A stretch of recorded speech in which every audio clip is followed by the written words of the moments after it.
Assalamualaikum warahmatullahi wabarakatuh. Alhamdulillah wassalatu wassalamu ala rasulillah, amma ba'du. Alhamdulillah, kita masuk di 10 hari terakhir di bulan Ramadan yang kita kenal dengan istilah itqum minan nar, terbebas dari api neraka. Mari kita jadikan 10 hari terakhir ini sebagai media kita untuk mengenali diri kita.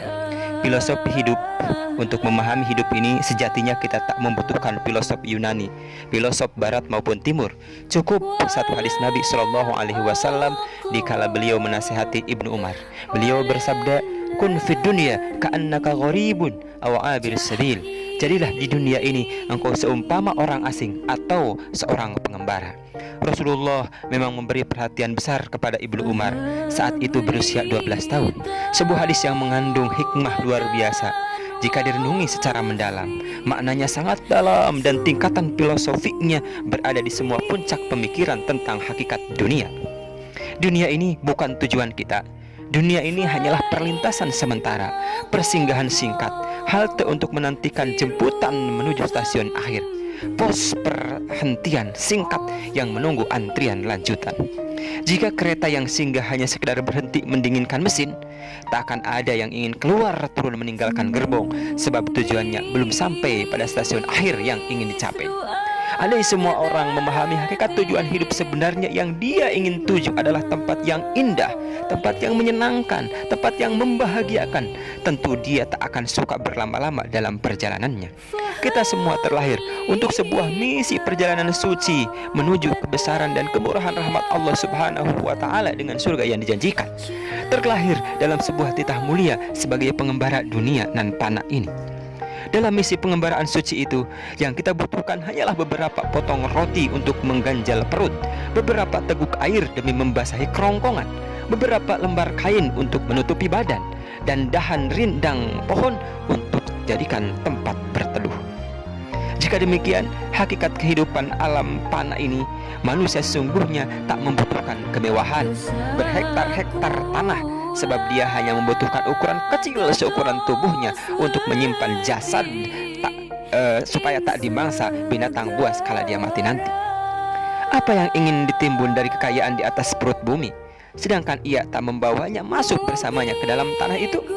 Pangkat, jabatan, kehormatan pun tak akan diukir di batu nisannya, apalagi disematkan pada namanya setelah kematiannya, melainkan hanya tinggal disebut dengan panggilan almarhum atau almarhumah saja. Lantas, seperti apa yang diharapkan dari semua yang pada ini? Ingin kaya? Sekaya apa? Ingin hebat? Sehebat apa? Ingin terkenal? Seterkenal apa? Semua sudah tak berguna saat roh meninggalkan rumahnya, saat rumah tak lagi berpenghuni nyawa, bila jasad tak lagi kuasa. Saat napas keluar tak dapat masuk lagi, atau ketika napas masuk tak keluar lagi. Mulut menganga tersumpal tanah, badan busuk menjadi santapan makhluk hina melata. Saat itulah tersadar diri, kini telah berada dalam gelap gulita, tanpa pernah sempat membawa bekal persiapan ke tempat abadi. Maka benarlah apa yang disabdakan oleh Rasulullah, tak bergeser kaki seorang hamba hingga dia akan dipertanyakan 4 pertanyaan di hari kiamat kelak. Tentang usianya, kemana dia gunakan? Tentang ilmunya, kemana dia amalkan? Tentang hartanya, dari mana dan kemana dia infakkan? Tentang hidupnya, kemana dia habiskan? Maka jika setiap jiwa menyadari bahwa dia seorang pengembara, maka dia berhenti untuk melanjutkan perjalanan. Jangan sampai ada penundaan, jika tak ingin ada penyesalan tak berkesudahan.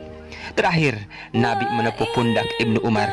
Amsayta fala tantadiris sabah wa idza asbahta fala tantadiril masa wa khudh min sihatika limaradika wa min hayatika limautika.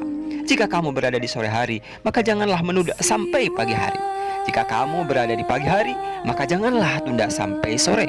Pergunakanlah sehatmu sebelum datang sakitmu, pergunakanlah hidupmu sebelum tiba kematianmu.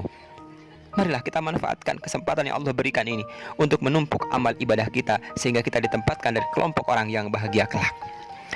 Di kesempatan yang lain, Rasulullah Shallallahu Alaihi Wasallam bersabda, an Ibn Abbas qala ja'a rajulun ila Nabi Shallallahu Alaihi Wasallam faqala ya Rasulullah dullani ala amalin idza amiltuhu ahabbani Allah wa ahabbani an-nas.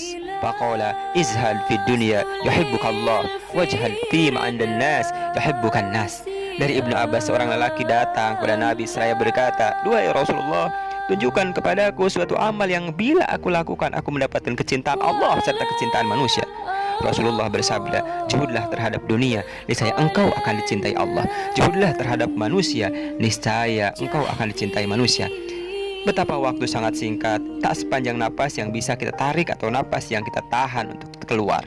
Bila saatnya tiba, maka ia tak dapat dimajukan atau dimundurkan sedikit pun juga. Dan semuanya yang telah berlalu tak akan mampu sedetik pun akan kembali. Mudah-mudahan kita semuanya dijadikan dari golongan orang-orang yang husnul khotimah. Terlebih kita ada di 10 hari terakhir di bulan Ramadan, mendapatkan satu malam yang sangat dimuliakan oleh Allah, yaitu malam Lailatul Qadar, malam yang lebih baik daripada 1000 bulan. Terima kasih. Assalamualaikum warahmatullahi wabarakatuh.